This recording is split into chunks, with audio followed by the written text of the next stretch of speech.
Halo, selamat malam pemirsa, selamat datang di iNewsroom bersama saya Davi Pratama. Pemirsa, kami akan membahas berita utama secara mendalam, komprehensif, dan tentunya eksklusif. Sebagai pembuka iNewsroom kali ini, kami memiliki informasi warga dan pedagang pasar Ciroyom berunjuk rasa di perlintasan sebidang Ciroyom.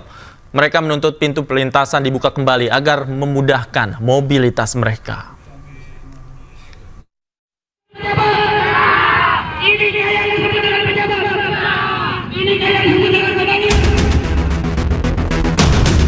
Puluhan warga dan pedagang melakukan aksi unjuk rasa di perlintasan Ciroyom, Bandung, Jawa Barat. Mereka menuntut perlintasan Ciroyom dibuka kembali. Karena sejak perlintasan Ciroyom ditutup, para pedagang harus memutar jalan dengan menaiki flyover, sembari mendorong gerobak dagangannya.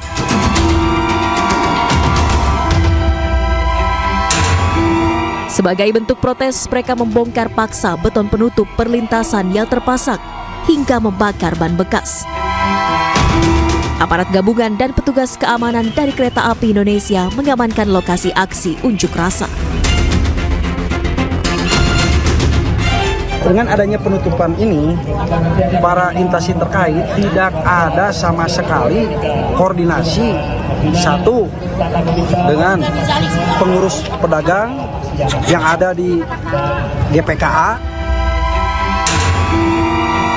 Menurut manajemen KAI, pihaknya akan menampung aspirasi warga dan pedagang terkait keinginan pengoperasian kembali perlintasan Ciroyom. Terkait aksi demo masyarakat yang meminta pintu perlintasan ini dibuka, kami terima dan kami akan sampaikan ke pihak terkait, Kementerian Perhubungan, pemerintah daerah. Sebelumnya perlintasan Ciroyom sudah 1 bulan ditutup sejak diresmikannya flyover Ciroyom pada 23 Oktober lalu. Flyover ini dibuat agar lalu lintas kendaraan tidak terganggu dengan perlintasan kereta api. Dari Bandung, Jawa Barat, Ervan David, iNews melaporkan.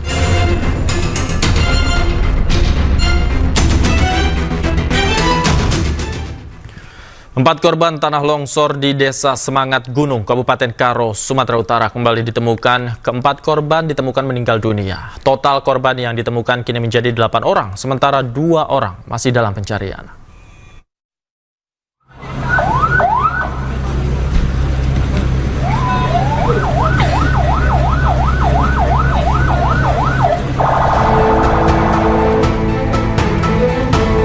Empat korban longsor di Desa Semangat Gunung kembali ditemukan. Keempat korban ditemukan dalam kondisi meninggal dunia. Total korban yang ditemukan kini menjadi 8 orang, sementara 2 orang masih dalam pencarian. Sebelumnya sebanyak 10 warga dinyatakan hilang akibat tertimbun longsor yang terjadi di Desa Semangat Gunung, Kabupaten Karo, Sumatera Utara pada hari Sabtu. Saat ini tim gabungan melanjutkan pencarian terhadap 2 korban lainnya yang merupakan seorang ibu yang tengah mengandung dan seorang bayi berusia 8 bulan. Pihak kepolisian mengungkap saat ini tim gabungan juga fokus membuka akses jalan agar warga desa bisa beraktivitas kembali dan proses pencarian korban berjalan lancar. Sudah tadi saya sebutkan 2 lagi. Itu jalur jalan, jadi supaya akses kegiatan masyarakat bisa aktif seperti semula. Sebelumnya longsor terjadi di Desa Semangat Gunung, Kabupaten Karo, Sumatera Utara. Longsor terjadi akibat hujan lebat yang melanda wilayah tersebut. Dilaporkan 10 orang tertimbun material longsor, serta ratusan warga desa terisolir akibat jalan penghubung desa tertutup material longsor. Dari Karo, Sumatera Utara, Eka Hetriansyah, iNews melaporkan.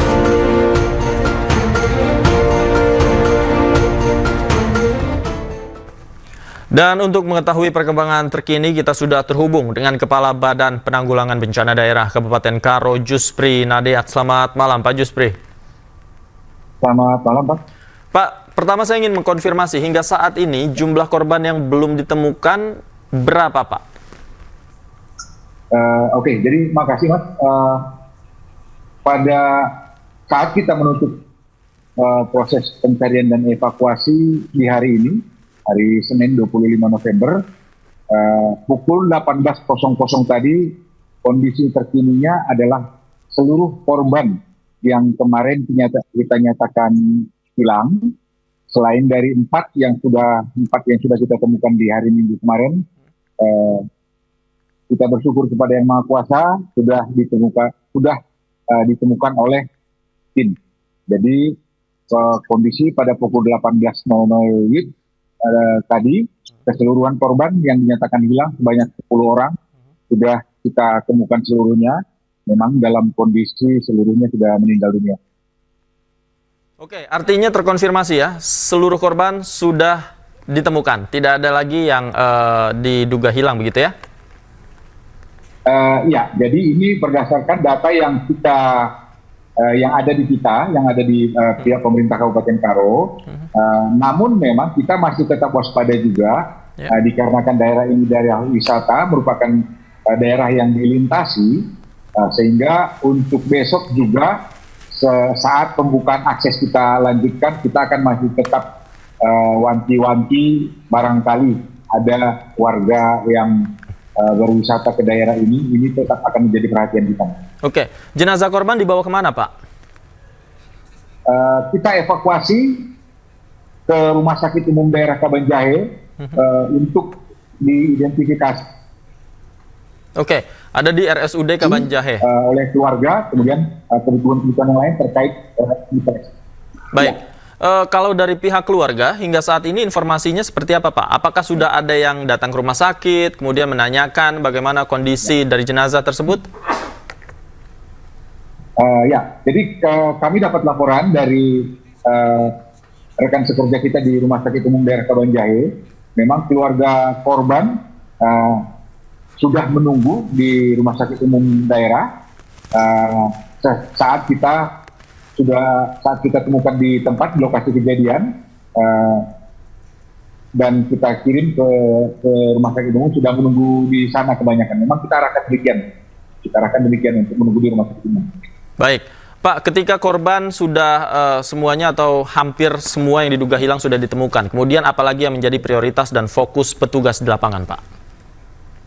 Ya, baik, terima kasih Mas. Jadi besok pagi kita akan mulai pukul 08.00 yang menjadi fokus kita berikutnya adalah membuka akses jalan Kabanjahe Brastagi Semangat Gunung yang memang belum terbuka seluruhnya. Ini kita upayakan besok bisa rampung seluruhnya.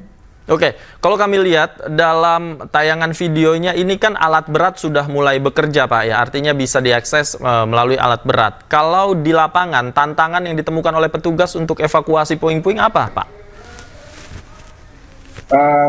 Tantangan yang berarti sebenarnya tidak ada yang terlalu berarti ya.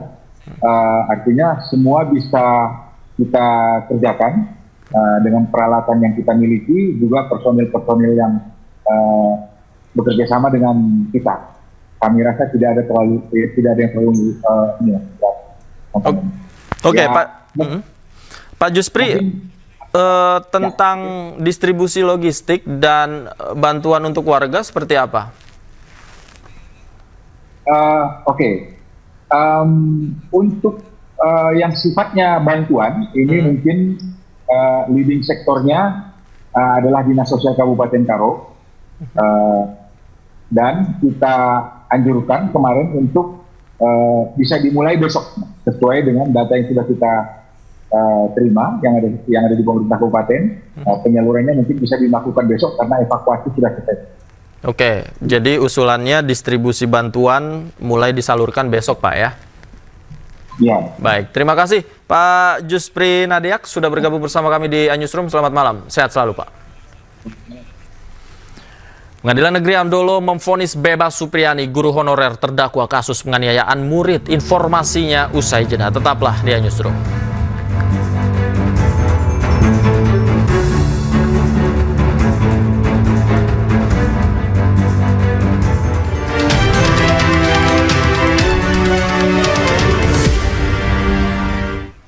Kembali di Newsroom, pemirsa, Pengadilan Negeri Andolo memvonis bebas Supriyani, guru honorer yang menjadi terdakwa kasus penganiayaan muridnya yang merupakan anak polisi. Putusan ini menegaskan bahwa tidak ada satupun unsur dakwaan yang terbukti secara hukum.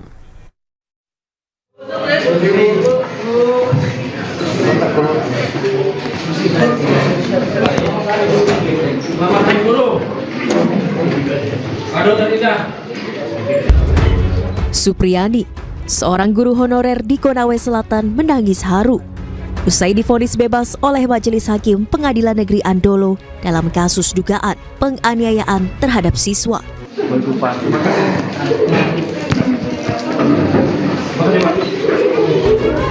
Dalam amar putusannya, Majelis Hakim menyatakan Supriyani tidak bersalah atas dakwaan tindak pidana pemukulan berdasarkan sejumlah alat bukti dan keterangan saksi yang telah dihadirkan di persidangan. Hakim juga menyatakan memulihkan hak terdakwa dalam hal kemampuan, kedudukan, harkat, serta martabat. 1. Menyatakan terdakwa Supriyani SPD binti Sudiarjo tersebut di atas tidak terbukti secara sah dan mengakibatkan bersalah melakukan tindak pidana sebagaimana didakwakan dalam dakwaan alternatif 1 dan dakwaan alternatif kedua penuntut umum. Kedua, membebaskan terdakwa oleh karena dakwaan penuntut umum. 3. Memulihkan hak-hak terdakwa dalam kemampuan, kedudukan, harkat, serta martabatnya. Vonis ini pun disambut haru Supriyani. Ibu dua anak ini mengaku bersyukur telah divonis bebas dan mengucapkan rasa terima kasihnya kepada publik yang telah mengawal kasus hukum yang menimpanya.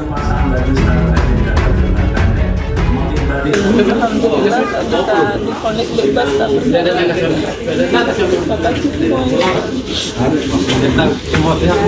Iya, semua pihak dari PGRI seluruh Indonesia dan semua pengacara saya yang sudah dari awal mendampingi sampai saat ini. Terima kasih, dan semua wartawan juga, yang semua media yang sudah ikut sampai saat ini juga terima kasih saya ucapkan. Ibu Supriyani telah diberikan keadilan dengan putusan vonis bebas ya. Dalam arti kalau vonis bebas berarti Ibu Supri tidak terbukti melakukan kekerasan seperti dakwaan JPU. Kemudian kedua, terima kasih kepada Majelis Hakim ya sudah mengadili perkara ini dengan sebaik-baiknya berdasarkan alat bukti. Kita bisa dengar tadi Majelis Hakim mengatakan bahwa tidak cukup alat bukti untuk membuktikan bahwa Ibu Supriyani bersalah melakukan pemukulan. Sebelumnya Supriyani didakwa atas dugaan menganiaya seorang siswa di SD Negeri 4 Baito, Konawe Selatan, yang merupakan anak anggota kepolisian di Polsek Baito. Kasus ini pun menyita perhatian publik sebab ditemukan sejumlah kejanggalan dalam dugaan penganiayaan tersebut dan dugaan adanya upaya kriminalisasi terhadap Supriyani. Dari Konawe Selatan, Sulawesi Tenggara, Muhtarudin, iNews melaporkan. Pemirsa, dalam dialog di program iNews Sore, Guru Supriyani tak kuasa mengungkapkan kegembiraannya usai vonis bebas oleh hakim. Dirinya pun menegaskan tidak pernah melakukan apa yang dituduhkan kepada dirinya dan berharap agar tidak ada lagi kriminalisasi terhadap tenaga pengajar. Selamat Hari Guru, terima kasih atas dedikasinya selama ini, Bu Supriyani. Ya. Ya, Bu Supriyani, bertepatan dengan momen Hari Guru ini juga Anda mendapatkan vonis bebas. Bagaimana perasaannya, Bu Supriyani? Ya, perasaannya hari ini sangat terharu, senang, bahagia, dan bertepatan dengan Hari Guru Nasional, ya saya bisa dituntut bebas dan dapat keadilan yang seadil-adilnya.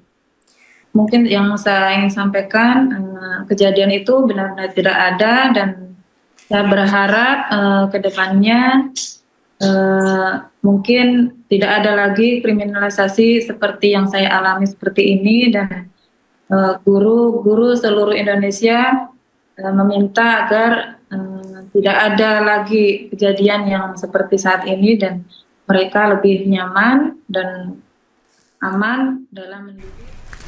Pemirsa, Guru Supriyani divonis bebas atas tuduhan memukul anak polisi menggunakan sapu ijuk. Berikut kami hadirkan perjalanan kasus Guru Supriyani.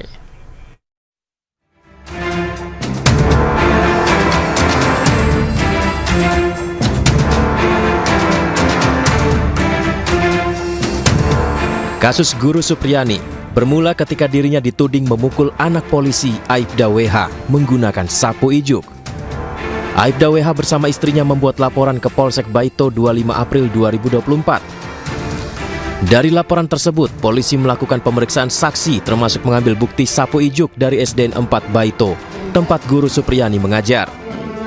16 Oktober 2024, Supriyani ditahan di Lapas Perempuan Kendari. Penahanan Guru Supriyani memicu reaksi masyarakat dan kasusnya viral di media sosial. Kejari Konawe Selatan dan Pengadilan Negeri Anolo menangguhkan penahanan Supriyani Selasa 22 Oktober 2024. Kamis 24 Oktober 2024, sidang perdana digelar dengan agenda pembacaan dakwaan dengan tuduhan penganiayaan anak SD kelas 1 yang juga anak polisi tersebut dilakukan Guru Supriyani. Sidang kedua dengan agenda pembacaan eksepsi dilanjutkan pemeriksaan saksi digelar pada 28 Oktober 2024. 29 Oktober 2024, sidang ketiga, agenda pemeriksaan 8 saksi di mana satu saksi merupakan anak yang diduga menjadi korban penganiayaan. 30 Oktober 2024, sidang keempat, memeriksa saksi dengan menghadirkan guru, kepala sekolah, dan 2 orang tua siswa. Lalu sidang kelima, 4 November 2024, dari pihak Guru Supriyani menghadirkan saksi ahli dan saksi fakta, diantaranya ex-Kabareskrim Susno Duaji.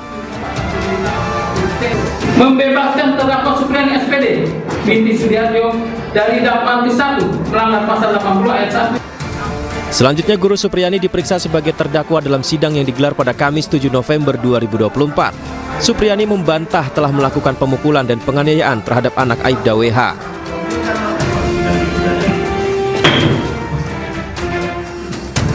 Sidang berlanjut dengan agenda tuntutan pada 11 November 2024. Dalam sidang tuntutan, jaksa menuntut bebas Supriyani dengan pertimbangan luka korban tidak pada organ vital dan tidak mengganggu korban. Apalagi tindakan tersebut dinilai bersifat mendidik. Meski begitu, kuasa hukum Supriyani dalam pleidoinya Kamis 14 November 2024 membantah Supriyani dinyatakan memukul siswa.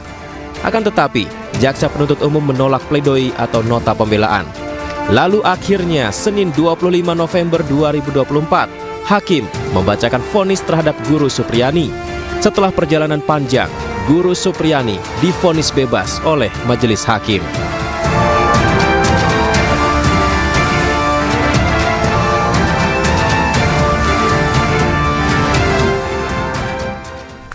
Kita ke informasi lain. Pemirsa, Komisi 3 DPR RI mendatangi Mapolda Sumatera Barat untuk mengawasi penyelidikan kasus tewasnya Kompol Anumerta Rianto Ulil Ansar yang ditembak sesama polisi. Komisi 3 juga meminta Polda Sumatera Barat menindak tegas seluruh aktivitas tambang ilegal.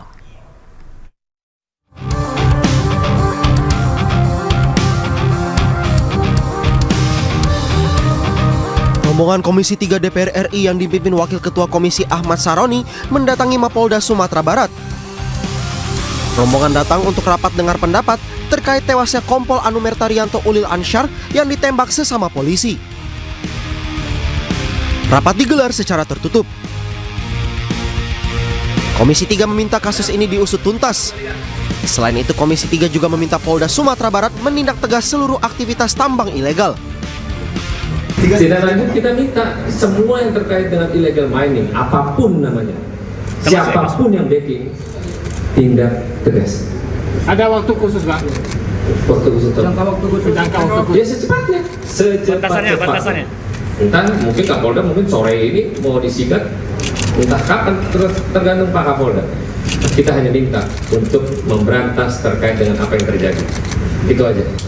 Kita tadi minta untuk ditindak tegas apapun yang terjadi. Siapapun yang terlibat di dalamnya, siapapun yang ada ataupun ada di backingnya di belakang, hajar. Berarti tidak terbatas pada tersangka ini saja gitu? Tidak ada. Semua yang terlibat kita minta Kapolda harus sikapi dengan lugas. Tidak boleh enggak. Ya Pak Kapolda gitu ya. Oke. Termasuk personel Polri sendiri, Pak? Ya. Termasuk pokoknya semua yang terlibat harus disikat sama Polda Sumatera Barat tanpa terkecuali. Siapapun yang ada di backingnya hajar. Ya. Komisi 3 juga meminta seluruh anggota polisi untuk solid sehingga peristiwa polisi tembak polisi tidak akan terulang. Dari Padang, Sumatera Barat, Budi Sunandar, Aing News melaporkan. Pemirsa, 3 lokasi tambang ilegal di Solok Selatan berhasil diungkap oleh Kompol Anumerta Rianto Ulil Ansar. Pengungkapan tambang ilegal tersebut merupakan penindakan atas laporan pemerhati lingkungan yang menganggap tambang ilegal merusak lingkungan.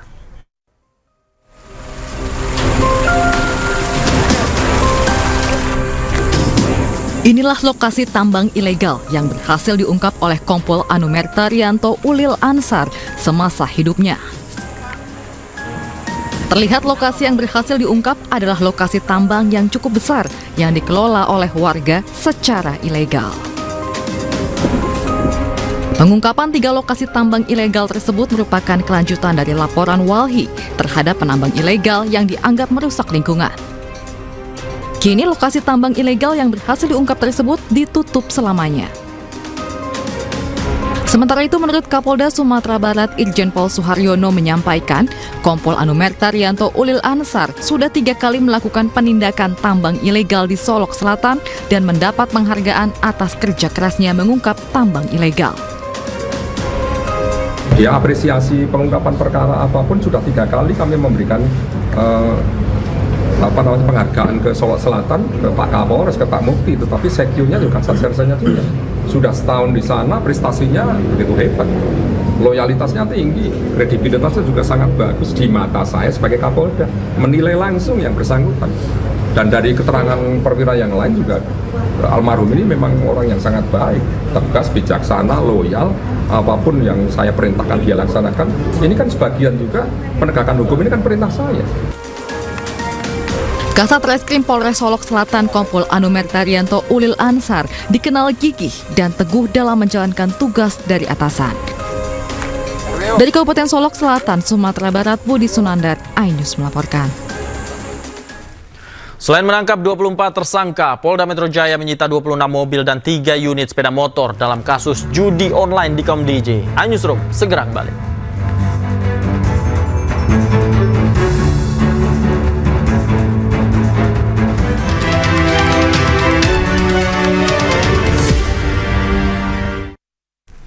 Pemirsa, Polda Metro Jaya menyampaikan perkembangan kasus judi online yang melibatkan oknum pegawai Kementerian KomDJ. Total tersangka yang berhasil ditangkap berjumlah 24 orang dengan barang bukti yang diamankan senilai total 167 miliar rupiah.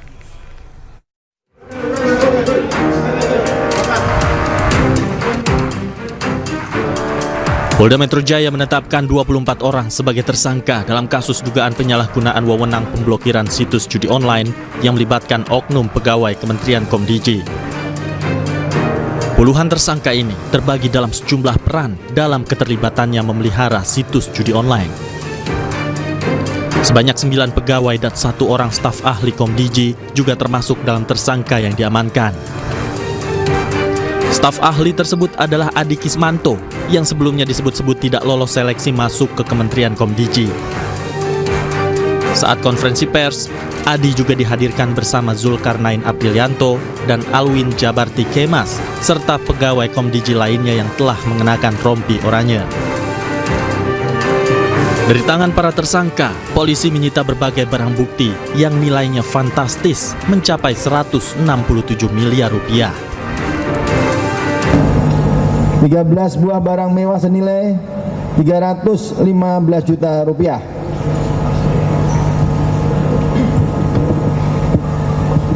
13 buah jam tangan mewah senilai 3.763 juta rupiah. 390,5 gram emas senilai 5.857 juta 500.000 rupiah. 26 unit mobil dan 3 unit motor senilai 22.930 juta rupiah. 22 lukisan senilai 192 juta rupiah. Polda Metro Jaya juga melibatkan PPATK untuk memblokir ribuan rekening dan 47 akun e-commerce milik tersangka untuk membekukan aset yang terkait dengan praktek judi online. PPATK juga terus mendalami aliran dana dari rekening tersebut, sehingga tidak menutup kemungkinan jika ada tersangka lain dalam kasus ini. Di Jakarta, Tim Liputan iNews melaporkan.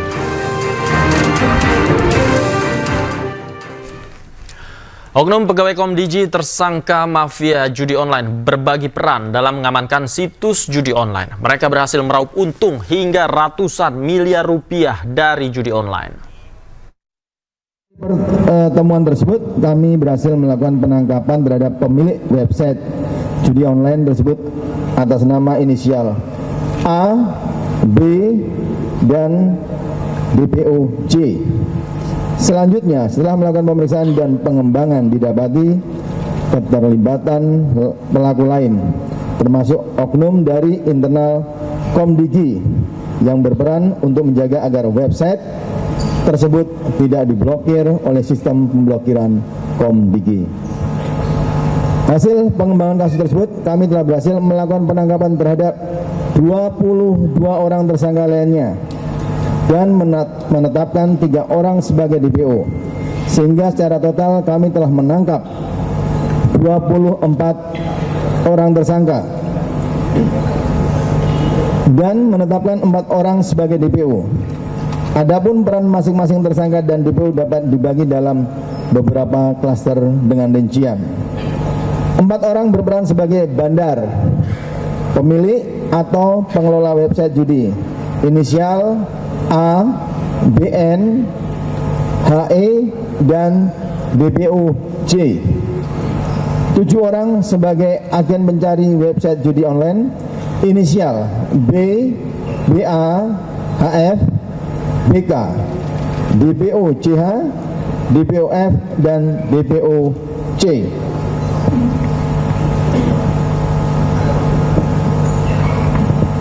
Tiga orang berperan mengepul list website judi online dan menampung uang setoran dari agen, inisial A alias M, MN, dan DM. 2 orang berperan memfilter, memverifikasi website judi online agar tidak terblokir, inisial AK dan AC. 9 orang oknum pegawai Komdigi yang berperan mencari, mengcrawling website judi online dan melakukan pemblokiran, inisial DI, FD, SA, YR, YP, RP, AP, dan RD. 2 orang berperan dalam melakukan TPPU, inisial D dan E.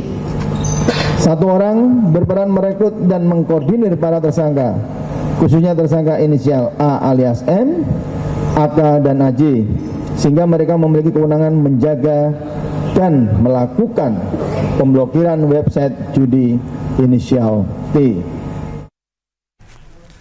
Polda Metro Jaya sita 26 mobil dan 3 unit sepeda motor atas kasus mafia akses judi online Kementerian Komdiji. Nilai total kendaraan mencapai 21,7 miliar rupiah. Deretan mobil mewah dan sepeda motor disita oleh Polda Metro Jaya atas kasus mafia judi online yang melibatkan oknum pegawai Komdiji. Mayoritas mobil yang disita masuk kategori sebagai mobil mewah. Di antara mobil yang disita terdapat mobil Mercedes-Benz Maybach S560 yang termahal di antara mobil yang disita. Nilai mobil tersebut ditaksir mencapai 9 miliar rupiah dan diketahui milik tersangka berinisial E. Selain barang bukti yang berada di halaman Polda Metro Jaya, polisi juga menyita sejumlah barang lain dari tangan tersangka. Di antaranya jam tangan mewah, tanah dan bangunan, hingga ribuan nomor rekening milik tersangka, termasuk oknum pegawai Kementerian Komdiji.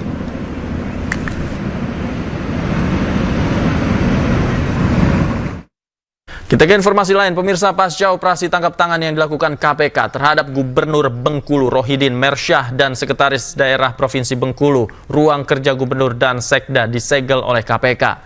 Penyegelan dilakukan di pintu masuk ruang kerja mereka dengan kertas yang bertuliskan dalam pengawasan KPK tertanggal 24 November 2024. Ruang kerja gubernur yang berada di lantai 3 tampak tak ada aktivitas sama sekali. Begitu pula dengan ruangan Sekda Bengkulu yang berada di lantai 2, tampak hanya ada aktivitas para ASN di ruangan transit sekretaris daerah. Sementara itu rapat-rapat sementara diwakili oleh Wakil Gubernur Bengkulu.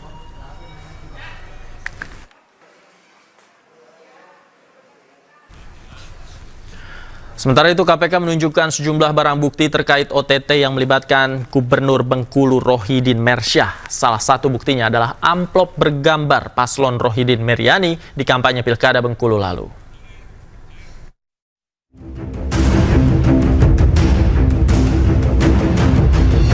Dalam konferensi persnya, KPK menjelaskan terkait OTT yang melibatkan Gubernur incumbent Bengkulu Rohidin Mersyah.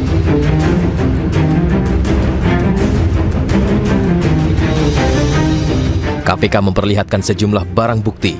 Salah satunya adalah amplop bergambar Rohidin Meriani yang diduga ditujukan untuk serangan fajar saat Pilkada Bengkulu. Amplop tersebut berisi uang Rp50.000. Selain itu, tim KPK juga menemukan dan menyita uang sejumlah 7 miliar rupiah, terdiri dari pecahan rupiah, dolar Amerika, Singapura, dari operasi tangkap tangan di Bengkulu Sabtu 23 November 2024 lalu. Kemudian uang tunai sejumlah 370 juta pada mobil saudara RM, serta catatan penerimaan dan penyaluran uang tunai sejumlah total sekitar 6,5 miliar dalam mata uang rupiah, dolar Amerika, dan dolar Singapura pada rumah dan mobil saudara EF. Sehingga total uang yang diamankan pada kegiatan penangkapan ini adalah sejumlah sekitar 7 miliar rupiah. Uang-uang yang diduga hasil dari pemerasan dan penyuapan itu, bersama dengan amplop bergambar Rohidin Meriani, diduga untuk kepentingan pilkada dalam pencalonan kembali Rohidin sebagai Gubernur Bengkulu.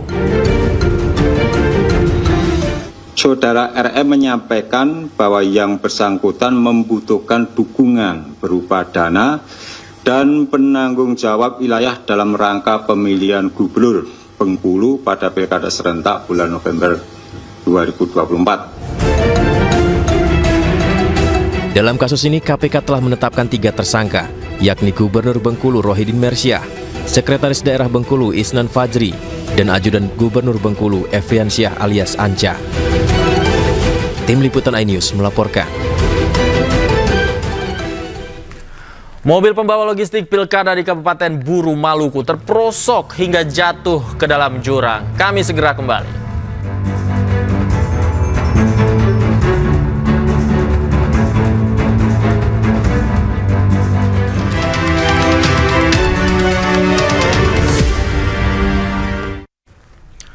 Mobil pembawa logistik pilkada di Kabupaten Buru, Maluku terperosok dan jatuh ke dalam jurang. 8 orang terluka akibat kecelakaan ini. Kecelakaan mobil angkut, mobil pengangkutan TPS Desa Waimite. Mobil pengangkut logistik pilkada dari Namlea menuju Desa Waimite, Kabupaten Buru, Maluku terperosok dan masuk ke jurang pada Senin siang. Hujan lebat serta kondisi jalan yang rusak dan sempit membuat mobil terperosok hingga akhirnya jatuh. Dari 14 penumpang, 8 orang diantaranya terluka. Korban luka dievakuasi ke Puskesmas Wamlana untuk mendapatkan perawatan. Sementara polisi akan menyelidiki penyebab kecelakaan dan akan berkoordinasi dengan pihak KPU setempat terkait logistik pilkada yang ikut jatuh akibat kejadian ini. Angkut mobil pengangkutan TPS. Kapolri Jenderal Polisi Listio Sigit Prabowo menggelar rapat persiapan terakhir untuk memastikan Pilkada serentak 2024. Rapat tersebut dihadiri oleh Ketua KPU, Ketua Bawaslu, dan Ketua DKPP. Ini penggandaannya di kota ya? Rapat digelar untuk mengevaluasi dan memastikan kesiapan semua pihak saat pencoblosan Pilkada serentak. Berbagai langkah strategis disiapkan untuk mengatasi potensi kerawanan saat hari pencoblosan, termasuk antisipasi mengenai potensi serangan fajar yang bisa terjadi di hari pencoblosan. Kapolri juga memastikan distribusi logistik pilkada ke seluruh daerah telah aman. Polri bekerja sama dengan TNI untuk mengoptimalkan pengamanan dan pengawasan jalannya pemilihan suara di seluruh daerah di Indonesia. Biasanya TPS-nya mengantisipasi terkait dengan wilayah-wilayah rawan yang memang sudah ada di dalam daftar pantauan kami, di dalam indeks kerawanan yang tentunya sudah kita persiapkan, ditambahkan tentunya dengan dinamika-dinamika terkini terkait dengan potensi-potensi kerawanan tambahan yang harus kita yakinkan bahwa semuanya bisa kita amankan. Tadi kita bicarakan terkait dengan bagaimana perbantuan dan dukungan kekuatan dari TNI. Menko Polkam gelar rapat koordinasi bersama KPU untuk memastikan kesiapan pengamanan jalannya pencoblosan Pilkada 2024. Rapat juga membahas pelaksanaan Pilkada di daerah rawan bencana. Menko Polkam menggelar rapat koordinasi bersama Komisi Pemilihan Umum untuk memastikan kesiapan pencoblosan Pilkada serentak pada hari Rabu mendatang. Dalam rapat yang dipimpin oleh Menko Polkam ini dibahas beberapa hal, termasuk potensi kerawanan yang diprediksi akan terjadi di berbagai wilayah. Rapat ini juga membahas bagaimana penanganan kerawanan, keamanan, logistik, hingga pelaksanaan pencoblosan di daerah bencana. KPU dan Bawaslu serta lembaga terkait secara intens melakukan sinergi untuk memastikan Pilkada serentak tahun 2024 berlangsung dengan aman dan transparan. Pemerintah juga mengingatkan agar seluruh aparatur sipil negara untuk bersikap netral dalam proses Pilkada serentak 2024. Pemerintah telah memetakan daerah-daerah rawan, baik itu dari pendekatan sisi rawan pada aspek keamanan, juga dari sisi aspek masalah teknis penyelenggaraan, di antaranya yang terkait dengan distribusi logistik, kemudian kertas suara, surat suara yang rusak, termasuk juga validasi yang terkait dengan daftar pemilih tetap, termasuk pemetaan di daerah-daerah rawan bencana. Ada rawan bencana karena gunung berapi, yaitu di Lewotobi, lagi-lagi di NTT, maupun juga di Gunung Ibu yang ada di Maluku. Banjir dan tanah longsor akibat musim hujan yang berkepanjangan seperti di Sumatera Utara.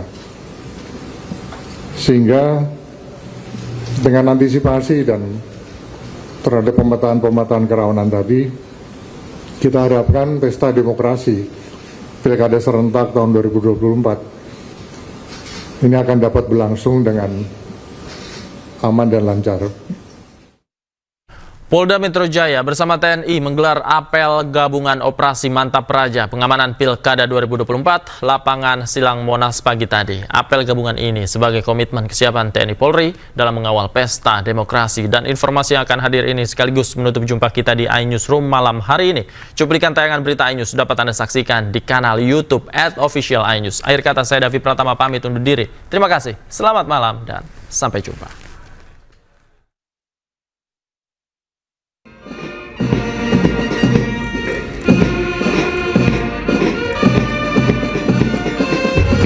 Ribuan personil gabungan dari TNI, Polri, dan Pemprov DKI Jakarta mengikuti apel gabungan Operasi Mantap Praja Jaya 2024 di lapangan Silang Monas, Jakarta Pusat, Senin pagi. Apel dipimpin langsung Kapolda Metro Jaya Irjen Pol Karyoto, Pangdam Jaya Maijen TNI Rafael Granada, dan PJ Gubernur DKI Jakarta Teguh Setiabudi. Sebanyak lebih dari 88.000 personel gabungan dari TNI Polri dan Satuan Perlindungan Masyarakat atau Linmas dikerahkan dalam operasi Mantap Praja Jaya untuk mengamankan pelaksanaan Pilkada serentak 2024. Para personil ini akan disebar ke lebih dari 31.000 tempat pemungutan suara atau TPS di wilayah hukum Polda Metro Jaya. Momen apel ini menjadi simbol kesiapan total seluruh pihak dalam menyukseskan pesta demokrasi di Jakarta Raya. Adalah bagaimana kita menjamin keamanan pada tahapan pemungutan dan penghitungan suara, penguatan sinergi antara jajaran TNI, Polri, dan pemerintah Provinsi DKI Jakarta, pengawasan yang transparan dan adil, dan pastinya juga adalah bagaimana kita bersama mendorong partisipasi aktif masyarakat. Siapapun yang terpilih nanti itu adalah sebuah proses demokrasi yang harus kita terima. Dan mudah-mudahan ya berharap mau 1 putaran atau 2 putaran itu kita serahkan kepada masyarakat yang punya hak suara. Yang jelas kita semua aparat ya, pemerintah dan aparat sama-sama bersinergi untuk mewujudkan sebuah situasi yang aman dan kondusif. Operasi Mantap Praja Jaya digelar selama 140 hari.